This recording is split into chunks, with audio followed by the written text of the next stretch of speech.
often last season, and even on what turned out to be his final night as Yankee manager. Joe Girardi talked about the organization's bright future and made a point of saying how much talent is in the pipeline beyond the likes of Aaron Judge and Gary Sanchez, or even Clint Frazier and Gleyber Torres.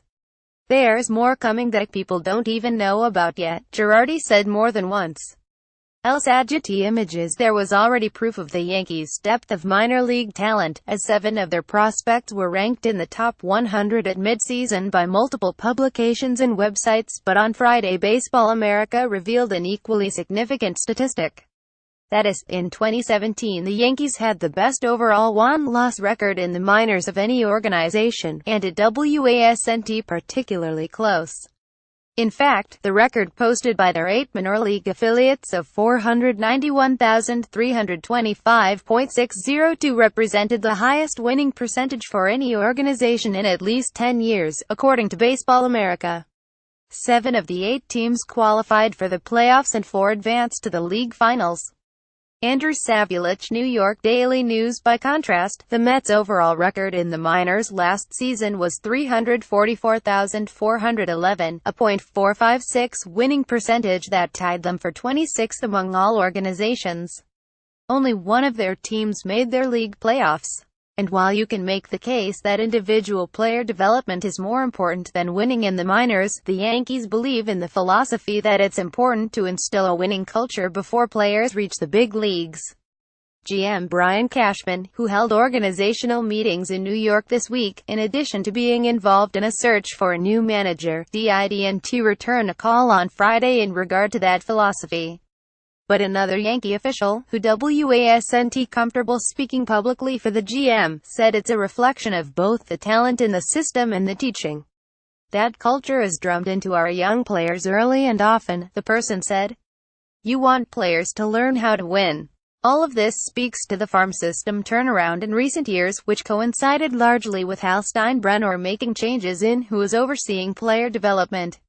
Reinhold Mateusa, Today Sports. And now it seems the Yankees are set up to challenge for championships for the next several years, after pushing the world champion Astros to Game 7 of the ALCS in October.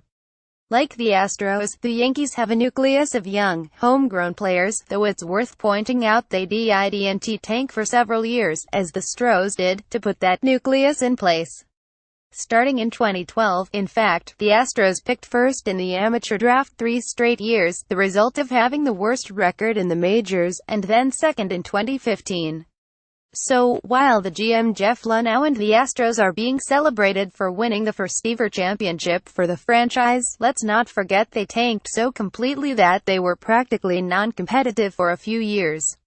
And, remarkably, the Astros essentially whiffed on 2 of those 3 number 1 overall picks, taking pitchers Mark Appel and Brady Aiken, but did hit it big with Carlos Correa as the top pick in 2012, again with Alex Bregman as the number 2 pick in 2015, and also with George Springer, the number 11 pick in the 2011 draft, the year before Luhnow arrived. It's worth remembering the Cubs, too, tanked their way to getting Chris Bryant with the number 2 pick in the 2013 draft, and Kyle Schwarber with the 4th pick in 2014. The Yankees, meanwhile, haven't had a top 10 pick since selecting Derek Jeter 6th overall in 1992. And in that 201,215 span where the Astros had 3 no-1s and a number 2, the Yankees selected 30th, 26th, and 16th, and didn't have a first-round pick in 2014 after they went on free agent spending binge for the likes of Jacoby Ellsbury, Brian McCann, and Carlos Beltran.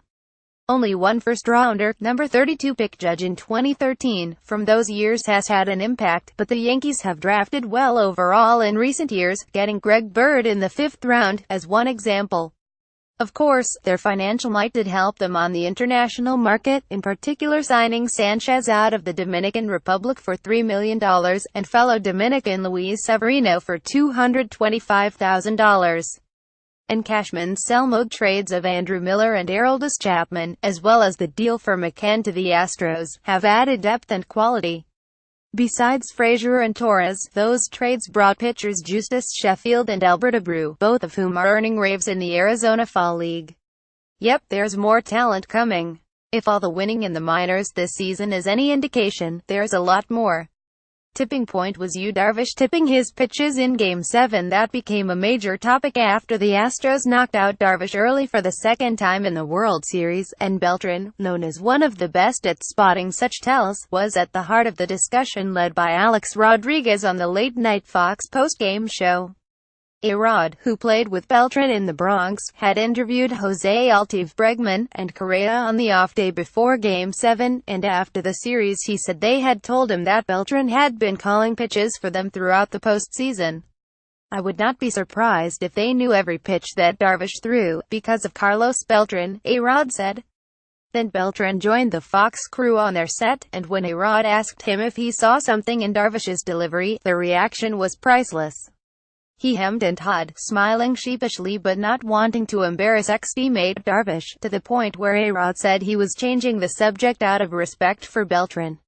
A day later, ESPN analyst Eduardo Perez showed tape of how Darvish was flexing his forearm muscles ever so slightly when going into the glove to grip his slider, something he didn't do when he was throwing his fastball, in time for hitters to know what was coming. And as A-Rod had said, when hitters know, it makes a huge difference. Odd as it is, Darvish may use such information as a selling point as he heads for free agency. Better to get lit up because he was tipping pitches than simply pitching terribly on such a big stage. Spin isn't do analytics matter? The world champion Astros swear by them, case in point being Charlie Morton. That is, the data convinced them to sign a 33-year-old, oft-injured journeyman to a 2-year, $14 million contract last winter, even as Morton was coming off a season when he made only 4 starts due to a hamstring injury, for which he needed surgery. And we know how that worked out. Morton had a surprisingly effective season and then played a huge role in helping the Astros win a championship, becoming the first pitcher ever to earn wins in Game 7 of both the LCS and the World Series. What did the numbers tell the Astros' increased fastball velocity in Morton's brief 16 season due to weight loss that sped up his arm, and more significantly, that his curveball that had one of the highest spin rates in the majors. So they signed Morton and convinced him to throw his curve more, which he did, and left-handed hitters hit .064 against it, which at least partly explained his postseason success. Astros pitching coach Brent Strom summed it up with a telling quote. He gave Sports Illustrated's Tom Verducci credit the front office for recognizing his spin rate and his ability to throw his fastball for strikes. "I hesitate to bring it up because people like to make fun of what we do with spin rates. The heartbeat still matters, but the numbers don't lie. The long nightmare to come." So Kevin Long is being reunited with Daniel Murphy as hitting coach for the Nationals. It was Long, of course, who helped turn Murphy into a monster, going back to the 2015 postseason, by getting him to move closer to the plate and drive balls in the air rather than simply slap them through the infield. And Murphy has terrorized the Mets since they let him leave as a free agent. Now, well, as a National League scout said, Murphy was already spreading the gospel there about launch angles, and it seemed to help Ryan Zimmerman, so you know they'll buy into whatever Long is teaching. Their offense is already one of the best in the game. One don't know how much better it can get. But I have a feeling the Mets are going to regret this move too.